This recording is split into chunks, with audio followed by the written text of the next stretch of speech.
आज के सुंदर सुबह के समय के लिए हम परमेश्वर को धन्यवाद देंगे। धारावी मंडली के द्वारा आयोजित किए जाने वाले इस मनन के कार्यक्रम के लिए हम प्रभु को बहुत धन्यवाद देते हैं। पिछली कई समयों से कई लोगों के जीवन में ये मनन और यहाँ पर जो प्रभु का गौरव किया जाता है उसके पवित्र वचन के द्वारा उससे बहुतों को फायदा हुआ और प्रभु का नाम का महिमा बहुतायत से हुआ। आज सुबह के वक्त भी हम हमारे प्रभु की ओर देखेंगे और हमारे प्रभु हमारे जीवन से क्या चाहता है इसकी ओर भी हमारे ध्यान को हम लेकर जाएंगे। इसलिए हम मनन के लिए पतरस की दूसरी पत्री में आएंगे। पतरस की दूसरी पत्री, उसका पहला अध्याय, उसका 8 से 11 वचन तक हम पढ़ेंगे। पतरस की दूसरी पत्री, उसका पहला अध्याय, उसका 8 से 11 तक हम पढ़ेंगे। वहां इस प्रकार से लिखा हुआ है, क्योंकि यदि ये बातें तुम में वर्तमान रहे और बढ़ती जाए तो तुम्हें हमारे प्रभु यीशु मसीह की पहचान में निकम्मे और निष्फल ना होने देगी। क्योंकि जिसमें ये बातें नहीं, वह अंधा है और धुंधला देखता है और अपने पिछले पापों से धुलकर शुद्ध होने को भूल बैठा है। इस कारण हे भाइयों, अपने बुलाए जाने और चुन लिए जाने को सिद्ध करने का भली भांति यत्न करते जाओ, क्योंकि यदि ऐसा करोगे तो कभी भी ठोकर ना खाओगे, वरन इस रीति से तुम हमारे प्रभु और उद्धारकर्ता यीशु मसीह के अनंत राज्य में बड़े आदर के साथ प्रवेश करने पाओगे। परमेश्वर उसके पवित्र वचन के पढ़े जाने पर अपनी आशीष को बहुतायत से उंडेल दे। हमें मालूम है कि प्रभु यीशु मसीह के स्वर्ग में उठा लिए जाने के बाद प्रभु के दासों ने, विशेष करके हम पतरस को देखते हैं, पतरस ने अपनी पहली पत्री और दूसरी पत्री में विश्वासियों को, जो प्रभु के प्रेम के पास तो आए, प्रभु के प्रेम को पहचाने, प्रभु की इच्छा के अनुसार अपना जीवन तो जीना चाहते थे, लेकिन जीवन में कई प्रकार के समस्याओं का जब उन्होंने सामना किया तब उनमें से कई लोग निराश हो गए। उनकी नजरें प्रभु प्रभु के वचन में से हट गया और बहुत सारे लोग अपने पुराने जीवन की ओर मुड़कर जाना चाहते थे। और इन समस्याओं का उत्तर देते हुए पतरस यहां पर लिख रहा है। वो पतरस कह रहा है, देखो, परमेश्वर और प्रभु यीशु मसीह के सच्चे ज्ञान में तुमको बने रहना है, और यीशु मसीह को हमने देखा है, उसकी शिक्षाओं को हमने तुम तक पहुंचाया है, इसलिए तुम्हें मसीह में बढ़ना पड़ेगा, यीशु मसीह में बढ़ना पड़ेगा।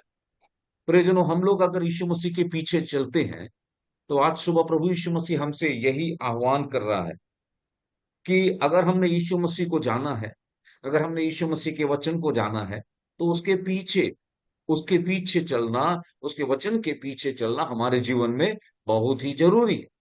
और इसका कारण क्या है? क्योंकि जब हम यीशु मसीह को देखकर चलेंगे और यीशु मसीह के वचन को आधार बनाकर चलेंगे, तब पतरस हमें याद दिला रहा है कि हम आत्मिक रूप से बढ़ेंगे। तो यहां पर आत्मिक रूप से एक विश्वासी के जीवन में जो स्पिरिचुअल ग्रोथ दिखना है, उसके बारे में यहां बताया गया है। यीशु मसीह के पीछे चलने से फायदा होना जरूरी है। और यहां पर इसी बात को पतरस कह रहा है, अगर तुम यीशु मसीह के पीछे चलोगे तो तुम्हारे जीवन में आत्मिक रूप से उन्नति होगा। यीशु मसीह अगर हमारे साथ जुड़े हैं तो ये फर्क हमारे जीवन में आता है करके यहां पर बताया गया है। हम जानते हैं, हम आत्मिक उन्नति के बारे में बहुत सारी बातों को करते हैं हम लोग। हम उसके लिए कई कार्यक्रम हमारी कलीसियाओं में करते हैं, हम उसके लिए प्रार्थना करते हैं। लेकिन हमें मालूम है कि पवित्र शास्त्र बाइबल में, क्योंकि हमारा प्रभु यीशु मसीह बढ़ता रहा, प्रभु यीशु मसीह के बारे में हम लूका रचित सुसमाचार, जिसको हमने पहले एक मनन में देखा था, उसके दूसरे अध्याय में जब आते हैं, वहां पर हमारे प्रभु यीशु मसीह के चरित्र गुणों को हमने एक मनन में हमने देखा था। लूका रचित सुसमाचार दूसरा अध्याय उसके 40 वचन में वहां क्या पढ़ा था हमने? और बालक बढ़ता और बलवंत होता और बुद्धि से परिपूर्ण होता गया और परमेश्वर का अनुग्रह उस पर था। प्रभु यीशु मसीह मनुष्य शरीर धारण कर कर इस धरती पर जमाए। हम प्रभु यीशु मसीह के बारे में देखते हैं उसके जीवन में वो बढ़ता हुआ दिखा, वो बलवंत होता हुआ दिखा, वो बुद्धि से परिपूर्ण होता हुआ दिखा, और परमेश्वर का अनुग्रह उसके जीवन में दिन व दिन अधिक से अधिक होता हुआ हमने देखा। दादी वाला। तो प्रभु यीशु मसीह हमारी ओर देखकर, पवित्र आत्मा आज हमसे इस भाग से इसी सत्य को ला रहा है। जब हम दूसरा कुरिन्थियों 13 उसका 11 वचन पढ़ते हैं, वहां लिखा है परिपक्व बनो। और प्रेरित पौलुस कुरिन्थ के विश्वासियों के जीवन की समस्याओं को देखकर कह रहा है, तुम्हारा ध्यान यीशु मसीह पर जाओ और तुम्हें परिपक्व बनना चाहिए। उसी प्रकार जब हम इफिसियों की पत्री उसका चौथा अध्याय उसका 15 वचन में आते हैं, और वहां पर लिखा है कि हम सब मिलकर मसीह के सिर तक हम बढ़ते जाए। इफिसियों की पत्री चौथा अध्याय उसका 15 वचन में हम पढ़ते हैं। उसी प्रकार जब हम इब्रानियों की पत्री उसका छठवां अध्याय उसका पहला वचन में हम पढ़ते हैं, प्रेरित पौलुस इब्री विश्वासियों को याद दिलाता है कि अभी भी तुम प्रारंभिक शिक्षाओं में फंसे हुए हो। तुम यीशु मसीह की और तुम्हारी नजर है, यीशु मसीह के लिए तुम कर रहे हो सब कुछ, लेकिन अभी भी तुम बढ़े नहीं हो। परिपक्वता तुम्हारे जीवन में दिखाई नहीं दे रहा है। इसीलिए इसी पत्री में दूसरा पत्र तीसरा अध्याय उसका 18 वचन में देखिए क्या लिखा हुआ है। तीसरा अध्याय उसका 18 वचन में, पर हमारे प्रभु और उद्धारकर्ता यीशु मसीह के अनुग्रह और पहचान में बढ़ते जाओ, बढ़ते जाओ। आज सुबह इस मनन के समय प्रभु यीशु मसीह हमारे ध्यान को आकर्षित कर रहा है। मेरी ओर देखो, मैं भी मनुष्य रूप धारण करके इस संसार में आया था।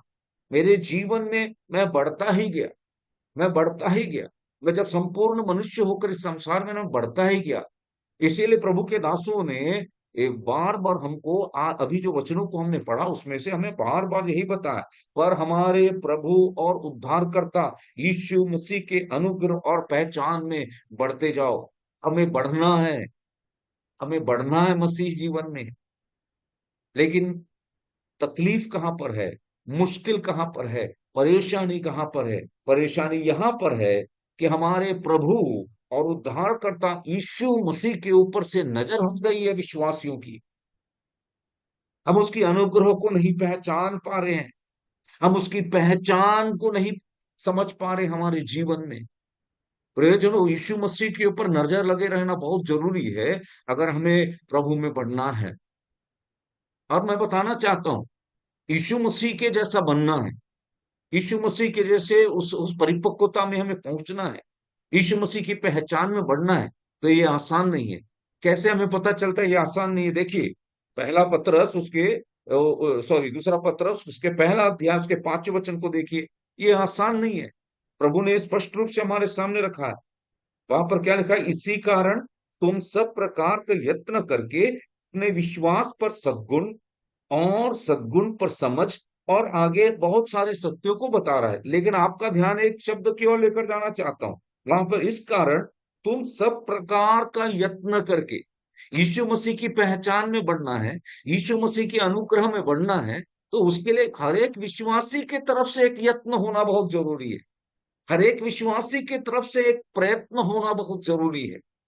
अब देखिए, यीशु मसीह के पीछे चलना, यीशु मसीह के जैसा हम बनना चाहते हैं, उसकी पहचान हमारे जीवन में हम देखना चाहते हैं, यीशु मसीह का स्वभाव और गुणों से हम भरना चाहते हैं। लेकिन ये आसान नहीं है करके पवित्र आत्मा हमें बता रहा है। इसलिए लिखा गया है कि हर प्रकार का यत्न करना पड़ेगा। इसका मतलब उसकी अनुग्रह उसके पहचान में बढ़ना है तो समय निकालना पड़ेगा। उसके अनुग्रह उसके पहचान बढ़ना है तो उसके वचन के सामने बैठना पड़ेगा। उसके अनुग्रह उसके पहचान बढ़ना है तो सभी प्रकार का यत्न करना, प्रार्थना करना पड़ेगा। तो आत्मिक रूप से जो भी यत्न करने के लिए पवित्र शास्त्र में कहा गया है, वो यत्न करने के लिए विश्वासी तैयार होना जरूरी है। तो यीशु मसीह के साथ जैसा बनना, पवित्र आत्मा बता रहा है कि जब तक हर एक विश्वासी सभी प्रकार का आत्मिक यत्न नहीं करेगा, वो नहीं दिखेगा यीशु मसीह के जैसा। उसके अंदर यीशु मसीह की पहचान नहीं दिखेगी, उसके अंदर यीशु मसीह का अनुग्रह नहीं दिखेगा, और वो यीशु मसीह के सदृश दिखेगा ही नहीं। इसीलिए हम में से कई लोग साधारण विश्वासी बन गए हैं। आप देखिए, पहला तिमोथी चौथा अध्याय 7वें वचन में क्या लिखा है? पहला तिमोथी चौथा अध्याय उसका 7 वचन में क्या लिखा हुआ है, वहां प्रेरित पौलुस अपने शिष्य तिमोथियुस के जीवन में कुछ कमियों को देखता है, और पहला तिमोथी 4 उसका 7 में उसको कहता है, तिमोथियुस तुझे ध्यान देना होगा, यीशु मसीह की पहचान और यीशु मसीह के अनुग्रह में तुझे पढ़ना है, तुझे ध्यान देना होगा। पहला तिमोथी 4 उसका 7, वहां ऐसा लिखा है, पर अशुद्ध और बूढ़ियों की सी कहानियों अ, से अलग रह और भक्ति की साधना कर। Train up yourself in godliness. भक्ति की साधना कर। ये जो साधना शब्द है वो ट्रेनिंग के बारे में है। इंग्लिश में बहुत अच्छे रूप से है, train yourself in godliness. Train मतलब प्रशिक्षण। हर दिन विश्वासी प्रशिक्षण में लगा होना चाहिए, ट्रेनिंग में लगा होना चाहिए। हमारे सावंतवाड़ी मंडली में एक अंकल थे, अंकल बताते थे, जब हम मिलिट्री में गए, मिलिट्री में ट्रेनिंग में हमें भेजा गया, तो बोला गया क्या करना था, सुबह से उनके ऊपर एक 50 किलो का बोरा उनके पीठ में लाद दिया जाता था, जितने भी लोग पहुंचे थे सिपाही। और उनका काम क्या था, सब सुबह एक टाइम दिया गया था, 9 बजे, 9 बजे से लेकर शाम को 5 बजे तक ये बोरा अपने पीछे रखकर दौड़ना पड़ता था, कि बोरा अपने पीठ पे लाद कर दौड़ना पड़ता था। मैंने पूछा अंकल आसान था क्या, बोले नहीं, शाम को 5 बजे आते थे, खाने का भी मन नहीं करता था, बिस्तर में पड़ गए, अगला दिन 9 बजे उठते थे। ये है प्रशिक्षण। प्रभु की बातों में, प्रभु के वचन में, प्रभु के जो वर्च्यूज होते हैं, प्रभु ने जो जो गुण हमारे जीवन में होने की आवश्यकता पर अपने पवित्र वचन में जहां जहां बताई है, उसको अपने जीवन में लाने के लिए एक प्रशिक्षण, एक ट्रेनिंग, एक कठिन training, train yourself up in godliness. इससे क्या फायदा होता है, प्रभु ने ऐसा क्यों बोला। देखिए, जब आत्मिक रूप से एक विश्वासी बढ़ता है, हमको फायदा नहीं होता है। चलिए देखिए, प्रभु ने हमें बोला जो कुछ भी करो परमेश्वर की महिमा के लिए करो। तो इसका मतलब एक विश्वासी आत्मिक रूप से भी बढ़ेगा, तो उससे परमेश्वर को फायदा हो रहा है, उससे परमेश्वर प्रसन्न हो रहा है, इससे परमेश्वर को महिमा मिल रही है, इससे परमेश्वर के राज्य का विस्तार हो रहा है, इसका विस्तार हो रहा है। ना केवल परमेश्वर को महिमा मिल रहा है, उसका राज्य का भी, इससे हमको भी फायदा हो रहा है, इससे हमको भी फायदा हो रहा है। इसलिए दूसरा पत्रस, उसका जो भाग हमने पढ़ा, उसका पहला अध्याय, उसका दूसरा पत्रस पहला अध्याय, उसका 5 से 7 को जो हम पढ़ते हैं, क्या कह रहा है, इसी कारण तुम सब प्रकार का यत्न करके अपने विश्वास पर सद्गुण, सद्गुण पर समझ, समझ पर संयम, और संयम पर धीरज, और धीरज पर भक्ति, और भक्ति पर भाईचारे की प्रीति, और भाईचारे की प्रीति पर प्रेम बढ़ाते जाओ। यहां सद्गुणों का या वर्चूस का वर्णन किया गया है। कई बार विश्वासी इसको पढ़कर चले जाता है, लेकिन एक विश्वासी प्रशिक्षण के रूप में समय निकालकर कठिन प्रयत्न करके इसको पढ़ेगा, तो उसको पता चलेगा, अरे ये तो सारी बातें जो कही गई है, ये तो एक व्यक्ति में दिखाई देता है, और उसका नाम है यीशु मसीह। उसमें ये सारी बातें दिखाई देता है। इसीलिए प्रेरित यहां पर पतरस हमको इन सत्यों को बताने के बाद हमको बताता है कि इससे एक विश्वासी को फायदा होता है, एक विश्वासी को फायदा होता है। और क्या फायदा होता है, क्या फायदा होता है, वो हम इस 8 वचन से लेकर इस 11 वचन तक पढ़ते हैं। क्या फायदा होता है, किस प्रकार हमारे जीवन में परिवर्तन आता है, किस प्रकार हम मसीह के जैसा बन जाते हैं।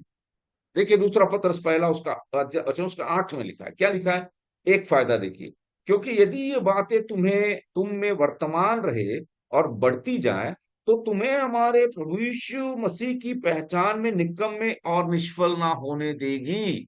इसका मतलब क्या लिखा हुआ है, अगर तुम्हारे अंदर ये गुण दिखाई देंगे और ये बढ़ता हुआ दिखाई देंगे, तो तुम फायदेमंद हो जाओगे। किसके लिए फायदे का कारण बनोगे, परमेश्वर के लिए फायदे का कारण बन जाओगे। देखो, निष्फल ना होने देगी। निष्फल मतलब क्या हो जाएगा? फलदायी हो जाएंगे, उपयोगी हो जाएंगे। अगर हम आत्मिक रूप से बढ़ेंगे तो हम परमेश्वर के लिए उपयोगी हो जाएंगे करके यहां पर हमें वचन में बताया गया है। अगर हम दूसरा तिमोथी 2:21 देखेंगे, वहां पर हम देखते हैं परमेश्वर हमें एक विशेष उद्देश्य के लिए उपयोग करना चाहता है। एक विशेष उद्देश्य के लिए उपयोग करना चाहता है। दूसरा तिमोथी 2 अध्याय उसका 21 वचन। अगर हम आत्मिक रूप से बढ़ेंगे तो हम परमेश्वर के लिए उपयोगी होंगे। ये पहला फायदा है आत्मिक रूप से बढ़ने का। जो विश्वासी आत्मिक रूप से बढ़ेगा नहीं, वो परमेश्वर के लिए कदापि उपयोगी नहीं होगा। इसीलिए तिमोथियुस को लिखते हुए प्रेरित पौलुस याद दिलाता है, हमें उपयोगी होना है। कैसे उपयोगी होना है? जिस प्रकार परमेश्वर का पुत्र उसके लिए उपयोगी हुआ। 33.5 साल उसको दिया गया, और उस 33.5 साल में 3.5 साल उसको दिया गया, लेकिन वो 3.5 साल में वो इतना उपयोगी हुआ कि मैं और आप आज परमेश्वर को जान गए। मैं और आप भारतवर्ष में रहने वाले हम यीशु मसीह के पीछे चलने लगे हुए। 3.5 साल में उसके जीवन की उन्नति को देखिए। वो मनुष्य होकर आत्मिक रूप से उसकी उन्नति को देखिए कि वो उपयोगी हो गया परमेश्वर के लिए। 3.5 साल उसको कितना कम टाइम दिया गया था। उसको एक ही उद्देश्य दिया गया था। क्या लक्ष्य दिया गया था? क्रूस पर मरना। क्रूस पर मरना, कलवरी के क्रूस पर मनुष्य जाति के पापों को उठाकर मरना। और उसने उस उद्देश्य को पूरा किया। बार बार वो बोलता रहा, मैं एक ही काम से आया हूं, मुझे उस क्रूस पर मरना है। मैं एक ही काम से आया हूं, मैं धर्मियों को नहीं पापियों को बचाने के लिए आया। बार बार उसने इस बात को बताया। मेरे भाई और बहनों, आज सुबह प्रभु हमसे पूछ रहा है, पिता हमसे पूछ रहा, मेरा पुत्र आत्मिक रूप से उसके जीवन को देखिए, उसके आत्मिक जीवन को देखिए कि वो मेरे लिए उपयोगी हुआ। मेरे लिए उपयोगी हुआ। हाँ, मैं मेरे लिए बहुत उपयोगी हुआ।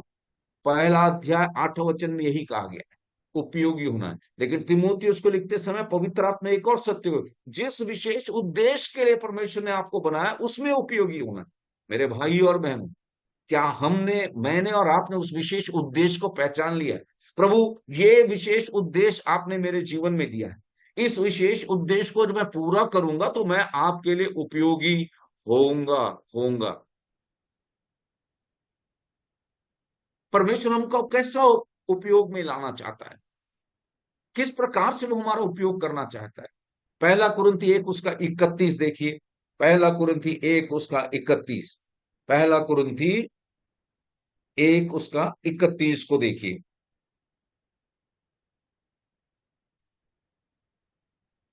ताकि जैसा लिखा है वैसा ही हो, जो प्रभु करे वह प्रभु में घमंड करे। जो प्रभु करे वो प्रभु में घमंड करे। जो कुछ भी हम करें, जो कुछ भी हम करें प्रभु में घमंड करें। इसका अर्थ क्या है? जो कुछ भी हम करें उससे प्रभु को महिमा मिले। प्रभु को महिमा मिले। प्रभु हमारे जीवन से क्या चाहता है? कि हम जो कुछ भी ये करें उससे प्रभु को महिमा मिले। और कोई उपयोग नहीं है हमारा। हम जो कुछ भी करते हैं उससे प्रभु को महिमा मिलना है। मतलब हम प्रभु के बातों में घमंड करने वाले बने। मेरे प्रिय भाइयों और बहनों, प्रभु का हमारे जीवन से आत्मिक उन्नति को चाहता है, लेकिन उस आत्मिक उन्नति में एक विशेष उद्देश्य को वो पूरा करना चाहता है। कौन से उद्देश्य को पूरा करना चाहता है? कि हमारे जीवन से हम जो कुछ भी प्रभु के लिए करते हैं उससे प्रभु को महिमा मिले। प्रभु को महिमा मिले। प्रेरितों के काम 1 उस 8 में क्या लिखा? प्रेरितों के काम पहला अध्याय 8 वचन। वहां ऐसा लिखा है, पवित्र आत्मा तुम पर आएगी, तुम सामर्थ पाओगे, और तुम क्या बनोगे? तुम यरूशलेम में शुरू करोगे, उसके बाद यहूदिया में जाओगे, समारिया में जाओगे, और पृथ्वी के छोर तक मेरे गवाह बनेंगे। परमेश्वर आपका कैसा उपयोग करना चाहता है? कैसा उपयोग करना चाहता है? और इन बातों को देखेंगे, आप देखते हैं उसके पुत्र के समान। प्रभु यीशु मसीह ने बोला, मैं जो कुछ भी करता हूं उससे पिता को महिमा मिलना चाहिए। उसने जो कुछ भी किया पिता को महिमा लाया। आपके जीवन में विशेष उद्देश्य क्या है? मेरे जीवन में विशेष उद्देश्य क्या है? मैं जो कुछ भी करूं, जो बातों में घमंड करूं, बस वही मेरे प्रभु को महिमा मिले। दूसरा क्या उद्देश्य है? एक ही उद्देश्य हर एक विश्वासियों को दिया गया है। क्या है? मैं गवाह बनूं। मैं गवाह बनूं, मेरे यीशु मसीह का गवाह बनूं। एक लक्ष्य हमारा हर दिन होना चाहिए कि मैं रोज कम से कम किसी ना प्रकार के एक एक व्यक्ति के लिए यीशु मसीह का गवाह बनूं, यीशु मसीह के बारे में बताने वाला बनूं। प्रियजनों, इफिसियों की पत्री चौथा अध्याय उसका 16 वचन को देखिए। इफिसियों की पत्री चौथा अध्याय 16 वचन। वहां तीसरा एक और उद्देश्य मिला है जो आत्मिक रूप से बढ़ने के लिए सहायता करता है। इफिसियों की पत्री तीसरा अध्याय उसका चौथा अध्याय उसका 16 वचन। वहां पर ऐसा लिखा हुआ है, जिससे सारी देह हर एक जोड़ की सहायता से एक साथ मिलकर एक साथ गठकर उस प्रभाव के अनुसार जो हर एक अंग से ठीक ठीक कार्य करने के द्वारा उसमें होता है, अपने आप को बढ़ाती है और वह प्रेम में उन्नति करती जाए। तो यहाँ पर 16 वचन में क्या बताया गया है? यहाँ पर तीसरा एक बात बताया गया है। प्रभु में बढ़ना मतलब क्या है? प्रभु में बढ़ना मतलब कि विशेष उद्देश्य को पूरा करना। वो विशेष उद्देश्य क्या है? वो यह प्रभु की कलीसिया की सेवा करना, प्रभु की इस कलीसिया की सेवा करना, प्रभु की कलीसिया की सेवा करना। कुलुस्से की पत्री तीसरा अध्याय उसका 16 वचन देखिए। तीसरा एक और उद्देश्य जो आपको और मुझको यीशु मसीह के द्वारा दिया गया है। कुलुस्सियों की पत्री उसका तीसरा अध्याय 16 वचन को देखिए। तीसरा अध्याय उसका 16 वचन। वहां पर ऐसा लिखा हुआ है, वहां ऐसा लिखा हुआ है, मसीह के वचन को अपने हृदय में अधिकाई से बसने दो और सिद्ध ज्ञान सहित एक दूसरे को सिखाओ और चिताओ, और अपने मन में अनुग्रह के साथ परमेश्वर के लिए भजन और स्तुति गान और आत्मिक गीत गाओ। एक और उद्देश्य, चौथा उद्देश्य क्या बताया गया? हम कैसे आत्मिक रूप से बढ़ेंगे? जब हम दूसरे विश्वासियों को आत्मिक रूप से बढ़ने में मदद करेंगे, आत्मिक रूप से बढ़ने में मदद करेंगे। रोमियो की पत्री 12वां अध्याय 13 वचन को देखिए। एक और उद्देश्य जो उसके पुत्र में पाया गया, हमें दिया गया है। वहां पर हम पढ़ते हैं 12 अध्याय का 13 वचन में, विश्वासियों की आवश्यकता के समय उनकी सहायता करो। विश्वासियों की आवश्यकता के समय उनकी सहायता करो।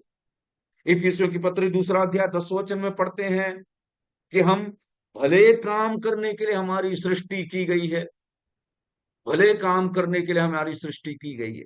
7 बातों को आज सुबह पवित्र आत्मा ने मेरे और आपके सामने रखा, मसीह में बढ़ने के लिए, मसीह के परिपक्व बढ़ने के लिए। और हमने देखा कि एक जो विशेष उद्देश्य परमेश्वर ने हर एक विश्वासियों के जीवन में चाहा है, वो ये है, अगर ये हमारे जीवन में हो रहा है तो वास्तविक रूप से मैं और आप मसीह की समानता में बढ़ गए हैं। हर बातों में उसको महिमा दे, उसके गवाह बनकर जिए, उसकी कलीसिया की सेवा करे, दूसरे विश्वासियों को मसीह में बढ़ने के लिए सहायता करे। हम दूसरे विश्वासियों की चिंता करने, हमारी आवश्यकता, उनकी आवश्यकताओं को जानकर उनके साथ बांटे, भले कार्यों को करने वाले बने। इतना ही नहीं, हमारे बीच में जो गरीब और निस्सहाय है, उन तक पिता के स्वभाव के समान उसके पुत्र ने धरती पर जैसा किया, उन तक सहायता पहुंचाने का काम करे। परिजनों, कितना सुंदर बात आज परमेश्वर ने हमें आह्वान किया है, आह्वान किया है। क्योंकि यदि ये बातें तुम में वर्तमान रहे, दूसरा पत्रस पहला अध्याय 8 वचन, क्योंकि यदि ये बातें तुम में वर्तमान रहे और बढ़ती जाए, तो तुम हमारे प्रभु यीशु मसीह की पहचान में निकम्मे और निष्फल ना होंगे, निष्फल ना होंगे। प्रभु इस वचन के द्वारा हमें प्रोत्साहन दे कि परमेश्वर की महिमा हमारे आत्मिक उन्नति के द्वारा, उसके पुत्र के जैसा बनने के द्वारा हो सके। प्रभु के नाम की स्तुति हो।